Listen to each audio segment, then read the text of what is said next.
Previously on Kenshi.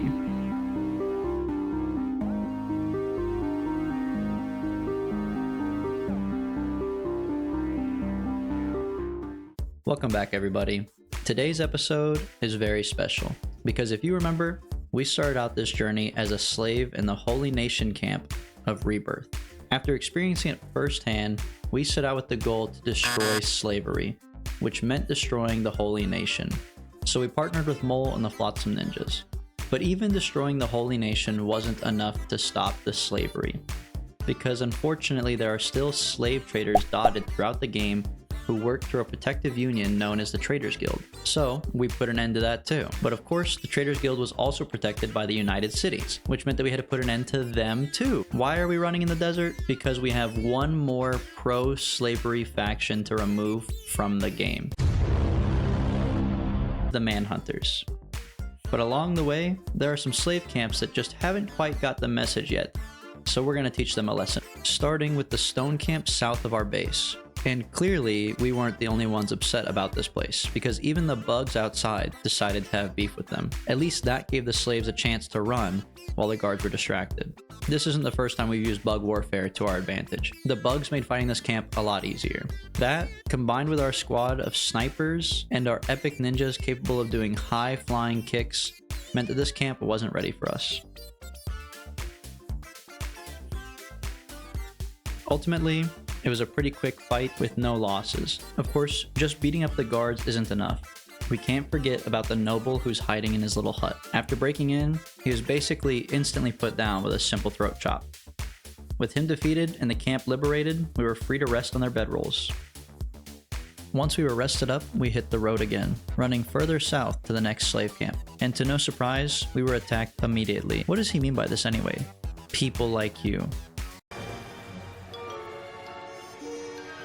This slave camp was even easier than the last one, to be honest. It was mostly just an open area for farms, which meant a lot of the battles happened all at once and we overpowered the guards easily. They also didn't have a lot of second floor manned harpoon turrets like you would expect in some other camps or cities, which made it a lot safer for us. They did have a lot of slave cages though, so I made sure to free everyone I could find, and I won't show them all, but it was at least 25 slaves that I freed. Unfortunately though, this camp would not let me rest here, saying that the beds were private and we could not use them, which meant that we had to hit the road again, looking for a nearby settlement that'd be willing to take us in.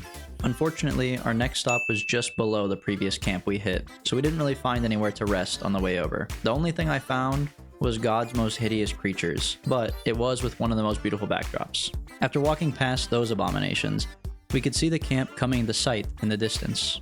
This camp isn't like the other ones because it's actually a real place called Eye Socket, not just Stone Mine. It's a massive hub for slave trade and slaves, containing its own bar and 3 different shops. Once we had arrived, we were of course attacked instantly. You know, maybe I wouldn't kill all these people if they didn't attack me as soon as they saw me. Either way, it felt good to finally have a squad big enough and strong enough to take down our old bullies.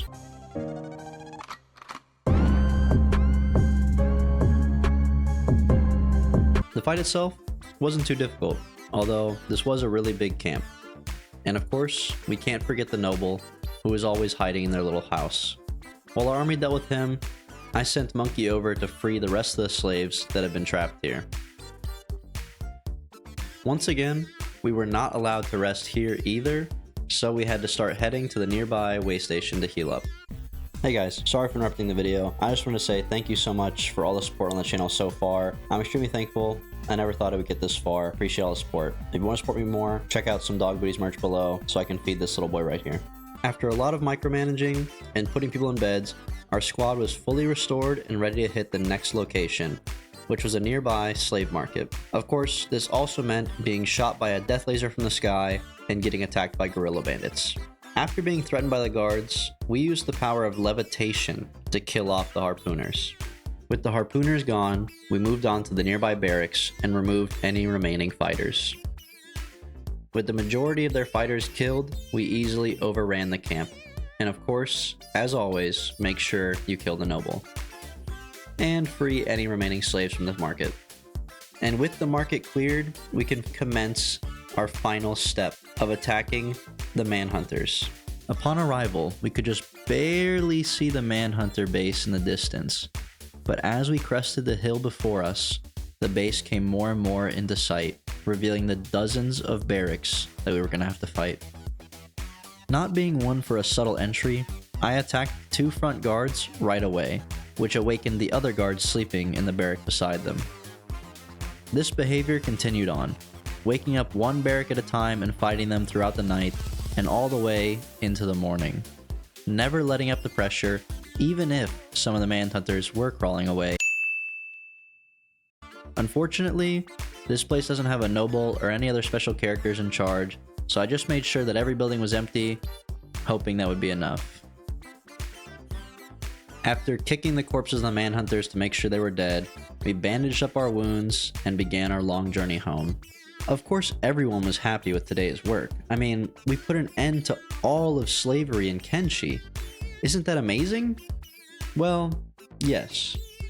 But the problem is that there's another faction that calls themselves the anti-slavers and claims to be anti-slavery.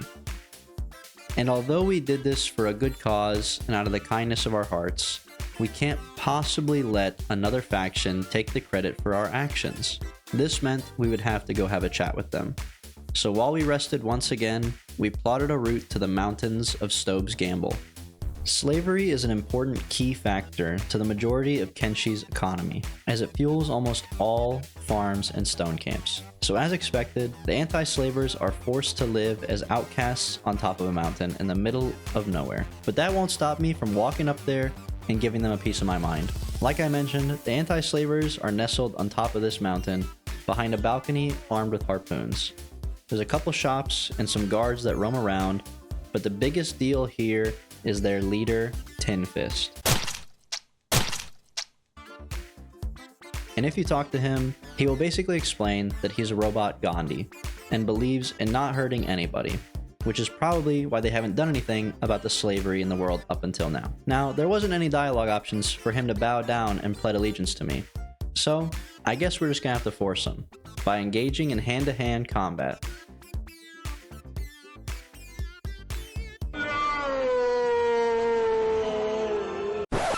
So I made a mistake, and I tried over and over and over to fix that mistake. Look, I was feeling overconfident after wiping out slave camp after slave camp. I mean, we were just walking in there like we owned the place and killing everyone we saw, and now I'm getting my ass handed to me. It turns out that Tin Fist and his little buddies are actually super strong, with almost all of his stats being over 100. This had me questioning why I was fighting him in the first place, and I even went to the Kenshi Discord for advice. But that wasn't super helpful, since the only advice I really got was use crossbows, which I was already doing. I had an entire squad dedicated to crossbows, and the other advice was to accept my weakness and befriend Tin Fist. Fuck that. I do things my way, even if it is the hard way. This is when I developed my own last-minute assassin training routine. Because we killed Lord Longan, we are technically still allies with Tin Fist, and since my knockout attempt is failing on him, he doesn't really care. His guards do, but as long as I get in my cage and do the time, they let me back out freely to beat him in the back of the head again. So all I had to do was rinse and repeat until we either got lucky or increased our skill, and boy did we get lucky.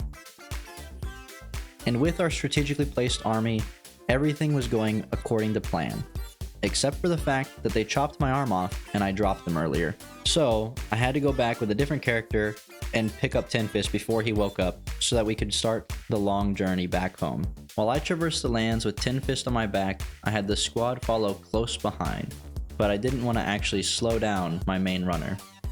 Eventually, he made it all the way back to our base, where I immediately put Tin Fist in the grinder. And if Tin Fist hadn't fucked me over so much, maybe I would have tried to keep him around, but it felt good to crunch him up into a million pieces and never see him again.